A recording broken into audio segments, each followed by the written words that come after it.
Get ready for the transcription.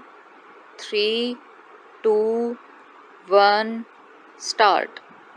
Under the 12th 5-year plan, the government want to start junior technical institutes, but so far the education department is not in a position to know what type of junior technical institutes are going to be established in the country. Every time we ask the education department to furnish us with details of their schemes, the reply we get from the Education Ministry is that some officers of the department have been sent abroad to study this question, and only when he returns from abroad they will be able to finalize the thing. An officer of the education department has been sent to study these institutions in France.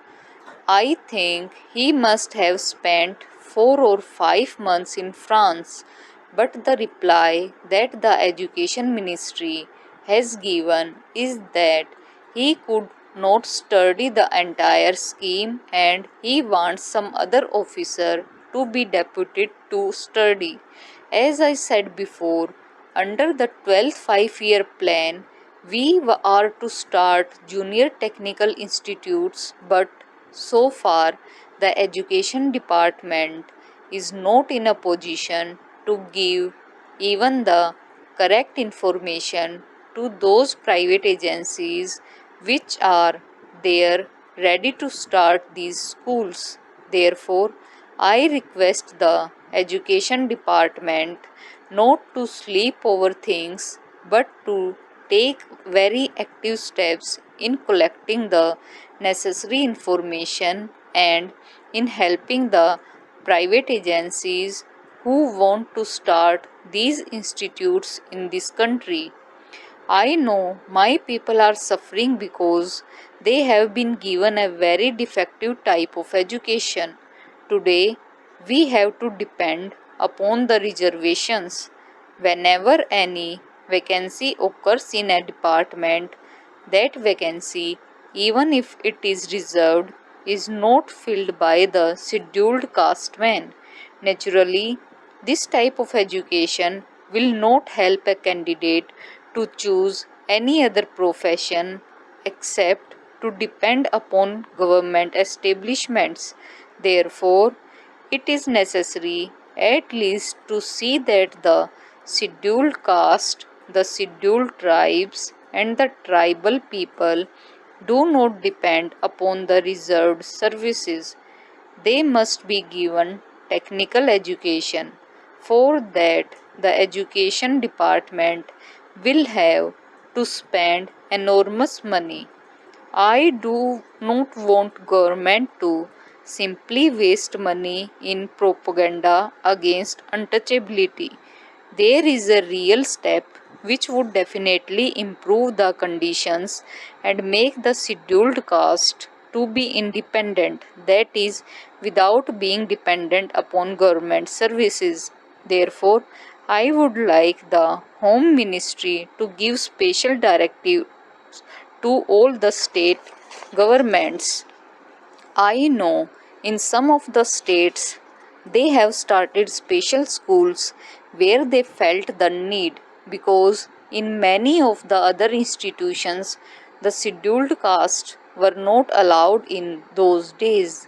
At that time there were many states which had started special schools to cater to the needs of the scheduled caste. Now, when the government is not able to give the reserved vacancies to them, it is very necessary that these technical schools should be started so that the scheduled caste can be made independent and can prosper in this country.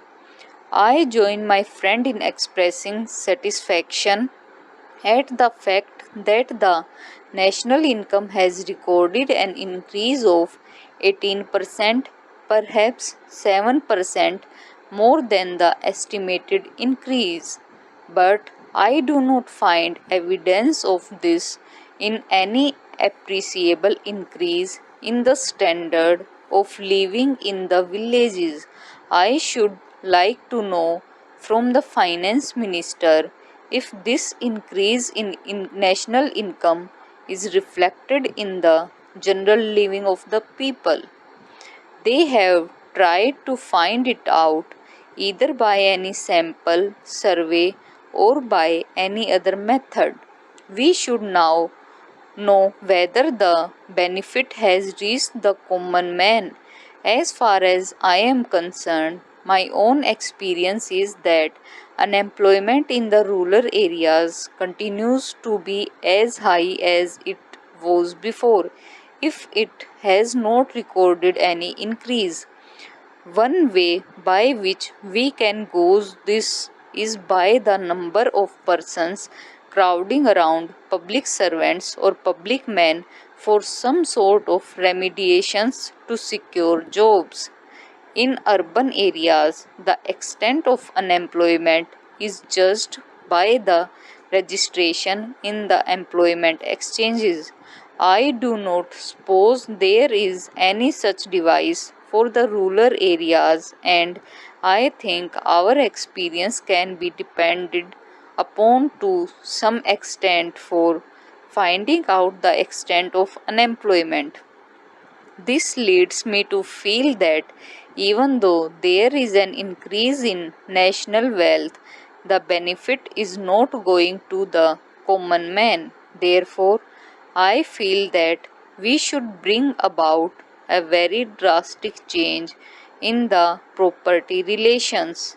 If we are really keen on realizing the societal pattern of society, the sooner we change the property relation, the better. I believe the proportion in which the accumulated wealth of the nation is held by certain classes determines the pattern of production to a considerable extent. The pattern of production determines the pattern of distribution. We cannot therefore secure distributive justice unless and until there is a change in property relations. We have therefore abolished the sensitivity attached to the properties, and we have made compensation payable to those who are non justiciable.